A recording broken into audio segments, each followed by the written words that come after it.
कि मेरे शंकर भगवान की कथा कहती है, जितने कदम चलकर तुम गाड़ी में बैठकर आए और डायरेक्ट कथा स्थल पर गाड़ी से उतरे तो उसका कोई फल नहीं है। तुम जितने कदम चलकर कथा स्थल तक पहुंचोगे उतने उतने अश्वमेध यज्ञ का फल तुम्हारे भाग्य में लिखाता चले जाएगा, उतने अश्वमेध यज्ञ का फल। अब लिखने वालों ने लिख दिया, कहने वालों ने कहा बहुत दूर कथा स्थल है, 2 किलोमीटर चलना पड़ेगा, आधा किलोमीटर चलना पड़ेगा, 1 किलोमीटर चलना पड़ेगा। अरे भैया, कुछ पाना है तो कुछ खोना पड़ता है। इसलिए निवेदन है, जब बाबा के चरणों में शिव महापुराण की कथा को श्रवण करने के लिए आप इस पवित्र गांव में जब आए तो ये सोच कर आना कि हम पैदल नहीं चल रहे हैं, हमारे पिता से मिलने के लिए, अपने बाप से मिलने के लिए, उससे अपने दिल की बात कहने के लिए, उससे दिल की बात। अब कोई कहे कि वहाँ पर टेंट लगा है, पूरा टेंट भरा पड़ा हुआ है, जगह नहीं है बैठने की, तो खुश हो, अरे प्रसन्न होइए। 4 दिन के अंदर अगर किसी के घर में शादी पक्की हो जाए तो 50 लोगों की शादी करने के लिए पसीने छूट जाते हैं, और 4 दिन में ये कथा पक्की हुई और 4 दिन के अंदर ये कथा का रिश्ता हुआ। सहज है क्या शिव पुराण की कथा? बलहक राजा के मन में थोड़ा सा भाव उत्पन्न हुआ। यदि मैंने जिंदगी में अगर आपको जल चढ़ाया है, लोटा भरकर जल चढ़ाया है, तो उसका एक अंश, केवल एक अंश मेरे भाग्य का मिले, और जो वन में शिवालय है उस शिवालय में उस जल का भाग प्राप्त हो, उस शिवालय में भी प्रकाश हो, उस शिवालय में भी जल आए। ऐसी कृपा करता है। कपट के विहीन, छल के विहीन, लोभ के विहीन, प्रपंच के विहीन, जब हम बिना कपट के, बिना छल के, बिना प्रपंच के, बिना दिखावे के, बिना लोभ के, बिना लालच के जब हम भगवान की आराधना करते हैं तो परमात्मा उसका फल दिए बिना रहता नहीं है, उसका फल देता है। जैसे प्यार और उधार 2 चीजें हैं। जम के बोलो, क्या क्या? जम के बोलो। पहले नंबर पर प्यार और दूसरे नंबर पर उधार। बोलो जम के, क्या क्या चीज? आवाज नहीं आई, जम के बोलो। प्यार और उधार ये हर किसी को नहीं दिया जाता। प्यार भी हर किसी को नहीं दिया जाता और उधार भी हर किसी को नहीं दिया जाता। कोई बंठन के तुम्हारे सामने आ गया, अपना नाम चेंज कर कर आ गया, था कुछ नाम, रख लिया दूसरा नाम, देख लिया उसने कि यह बड़ी धर्मात्मा है, बस इसी के धर्म को तोड़ना है, और अपना रूप बदल लिया उसने।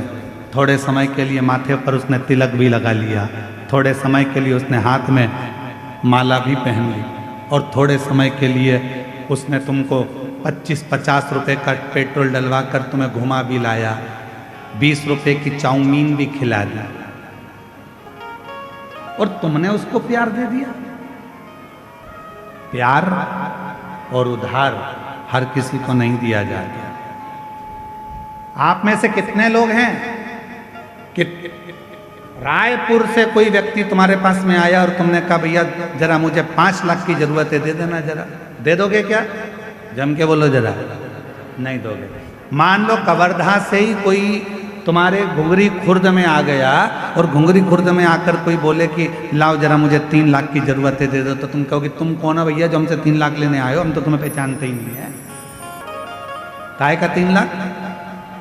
और तुम घुंगरी खुर्द के ग्रामवासी अगर पहुंच जाएं बिलासपुर, और बिलासपुर में जाकर किसी से कहें भैया, ए भैया मुझको 2 लाख रुपए की जरूरत है, दे दो, कोई उधार देगा? जम के बोलो जरा। उधार किसको दिया जाता है? जिसको तुम अच्छे से पहचान जाते हो, जिसको तुम अच्छे से जान जाते हो, जिसको तुमने कई सालों से उसको जान रहे हो, तो तुम उसको उधार दे सकते हो। क्यों? क्योंकि तुम जानते हो कि मेरा उधार का दिया हुआ वापिस प्राप्त हो जाएगा। पर आज का जमाना ये वर्णन कर रहा है, 15 दिन तुम किसी को देख लेते हो, उससे तुम्हारा प्यार हो जाता है, और मालूम पड़े एक दिन तुम्हारे साथ वो शादी कर भी लेता है, और मालूम पड़े 15 दिन के बाद तुम उसके साथ कहीं घूमने गए तो जैसे हरिद्वार में होटल में अटैची में टुकड़े मिलते हैं, फिर उस तरह के टुकड़े प्राप्त हो जाते हैं। उधार देने से पहले हमने देखा कि कितना समय पुराना है, कौन है, हम इसको इतने साल से जानते हैं, हम इतने साल से पहचानते हैं, तब हमने उसको उधार दिया कि हमारा उधार प्राप्त हो जाएगा। उधार भी 50 बार सोच कर दिया जाता है, और प्यार भी 50 बार सोच कर दिया जाता है। ये हर किसी को नहीं दिया जाता जो तुम्हारे टुकड़े कर कर कहीं फ्रिज में भर देता। हर किसी के लिए उधार भी नहीं है, हर किसी के लिए प्यार भी। सोचिए, विचारिए, और थोड़े दिन के बाद मालूम पड़ा कि ये तो जिससे मैंने स्नेह करा, जिससे मैंने प्रेम करा, ये तो हमारा धर्म का ही नहीं है, सनातनी ही नहीं है। दिल टूट गया, हृदय। आपको मालूम है छत्तीसगढ़ की भूमि, छत्तीसगढ़ की धरा,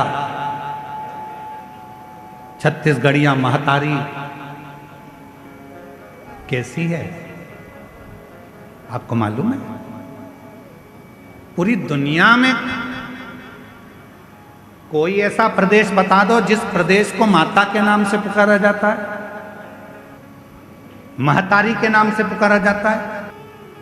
पूरी दुनिया में कोई ऐसा प्रदेश नहीं है जिसको महतारी कहा गया हो। पूरी दुनिया में ऐसा कोई प्रदेश नहीं है जिसको माता कहा गया हो। पूरी दुनिया में कोई ऐसा प्रदेश नहीं है जिसको माँ का संबोधन दिया गया हो। पूरी दुनिया में केवल एक छत्तीसगढ़ महतारी है जिसको माता का संबोधन दिया गया, जिसको माता का संबोधन दिया। क्यों? क्योंकि माता का स्वभाव क्या होता है? माता का स्वभाव क्या है? माँ का स्वभाव क्या है? माँ का क्या स्वभाव होता है? उसके अगर 4 बेटे हैं तो उसके लिए चारों बेटे बराबर होते हैं। माँ का स्वभाव ये होता है कि माँ अपने चारों बच्चों को बराबर का दूध पिलाती है, माँ अपने चारों बच्चों को बराबर का प्रेम करती है, माँ अपने चारों बच्चों को सम रखती है। इसलिए छत्तीसगढ़िया महतारी, छत्तीसगढ़ ये जो माँ है, छत्तीसगढ़ की पवित्र भूमि, यहाँ पर ब्राह्मण हो, क्षत्रिय हो, वैश्य हो, शूद्र हो, ये चारों उस माँ की औलाद हैं, और चारों को प्रेम मेरी माँ हमेशा करती है। यहाँ जो आया, छत्तीसगढ़ की भूमि पर जो आया, मेरी माता ने उसको प्रेम दिया, मेरी माता ने उसको स्नेह दिया। छत्तीसगढ़ की धरा पर जो आता है, माँ उसको स्नेह देती है। यहाँ बड़े से बड़ा राजनेता भी आएगा तो एक पल आकर जरूर कहेगा कि हमको जो मिला छत्तीसगढ़ की भूमि से मिला। यहाँ बड़े से बड़ा अगर अधिकारी भी आएगा तो कहेगा ये छत्तीसगढ़ की भूमि ने मुझको दिया, क्योंकि ये प्रेम देते हैं, स्नेह देते हैं, समर्पण देते हैं। शिव कथा कह रही है, शंकर भगवान की कथा कह रही है, आपको ईश्वर को नहीं ढूंढना है, ईश्वर आपको ढूंढना। कल कथा में कहा था, एक लोटा जल चढ़ाने वाले को परमात्मा ढूंढ लेता, ढूंढ। शिव की आराधना करने वाले को परमात्मा ढूंढ लेता। एक पत्र है, अच्छा है। मेरा नाम उषा कश्यप है, मेरे पति मोहन सिंह जी कश्यप, राजमहल चौक, वार्ड नंबर 10, कवर्धा के रहने वाले। कहीं बैठे हों तो हाथ हिला सकते हैं, अगर कहीं बैठे हों तो अपना हाथ हिला सकते हैं और एक बेलपत्र लेने के लिए आ सकते हैं। मेरा नाम उषा कश्यप है, मेरे पति का नाम मोहन सिंह कश्यप है। कहीं बैठे हों तो आ सकते हैं एक बेलपत्र लेने के लिए। राजमहल चौक, वार्ड नंबर 10, कवर्धा की रहने वाली है। पत्र एलईडी पर चल रहा होगा, आप लोग साथ में हमारे पढ़ सकते हैं। गुरुदेव, एक लोटे जल रुद्राक्ष की महिमा और पशुपति व्रत का वर्णन करना चाहती हूँ। मेरा बेटा 4.5 साल तक नहीं बोल पाता था, ना ही समझ पाता था। गुरुदेव, उसको डॉक्टरों को भी दिखाया पर वो ना बोल पाता ना समझ पाता। 4.5 साल का हो गया गुरुदेव, ना वो बोल पाया ना समझ पाया। डॉक्टर कहते थे उसकी बुद्धि भी इतनी कार्य नहीं कर रही।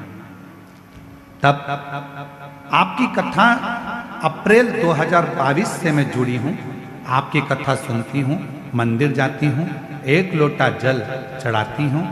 फरवरी 2023 में रुद्राक्ष महोत्सव में मेरे पति सीहोर गए, वहाँ से रुद्राक्ष लाए। रुद्राक्ष को तांबे के लोटे में डुबाती, शिव जी को चढ़ाती, चढ़े हुए जल को बेटे को पिलाती। 3 बार अपने बेटे के लिए पशुपति व्रत किए। गुरुदेव, आज मेरा बाबा ने ऐसी कृपा करी कि मेरा बेटा बोलता भी है, समझता भी है, अब स्कूल जाना भी चालू कर दिया है। बाबा की कृपा से अब वो स्वयं भी मंदिर जाता है, सफाई करता है, स्वयं भी मंदिर सफाई करता। ये शिव की कृपा, शंकर की उदाहरण। शिव कृपा किसको कहते हैं? भगवान शंकर की शरणागति किसको कहते हैं? जरूरी नहीं कि सारा समय एक जैसा चले। बहुत तेज गाड़ी चला रहे हो तो भी आगे आगे लिखा रहता है गति अवरोधक। गति अवरोधक मतलब इसको देखकर थोड़ा सा अपनी गाड़ी को स्लो कर लीजिए, धीमा कर लीजिए, थोड़ा अपनी गाड़ी को कम करो, स्पीड थोड़ी डाउन करो, स्लो करो। गति अवरोधक। शिव महापुराण की कथा कहती है कहीं शिवालय, कहीं देवालय, तीर्थ, मंदिर, ये सारे गति अवरोधक का काम करते हैं। जब हम कहीं किसी ना किसी रूप में दौड़ रहे होते हैं तब ये शिवालय, ये देवालय, ये तीर्थ हमको थामते, रोकते। बहुत भटक लिया, भटकना। अब आया समय, राजा बलाहक ने, कोई साधु, कोई सन्यासी, कोई तपस्वी, कोई साधक, कोई ब्राह्मण, कोई तपस्वी आवे, कोई शिव का भक्त आवे तो बलाहक उनको बड़े प्रेम से जलपान करा, बड़े। और फिर निवेदन करूं इस व्यासपीठ के माध्यम से कि उधार भी सोच कर दो और प्यार भी सोच कर। 50 बार विचार करिए, 50 बार, हजारों हजार बार विचार करिए, तब जाकर किसी को उधार दीजिए। और हजारों बार विचार कर लो कि ये व्यक्ति तुम्हारे लायक है कि नहीं। कई लोग हमसे कहते हैं गुरुजी बेटे का ब्याह करना है, कोई कहता गुरुजी बेटी का ब्याह करना है, हमारी बेटी की अब उम्र हो गई है, शादी करना है, बेटी का ब्याह करना है, गुरुजी पक्का नहीं हो रहा, गुरुजी पक्का नहीं हो रहा है। हम उनसे कहते हैं इतनी जल्दी मत करो। ब्याह करना सरल है, शादी करना सरल है, दहेज देना सरल है, दूल्हा ढूंढना सरल है, पर एक बात याद रखना, बेटी का विवाह करने के लिए कोई कमी नहीं है, आप अच्छे से कर सकते हो। बेटी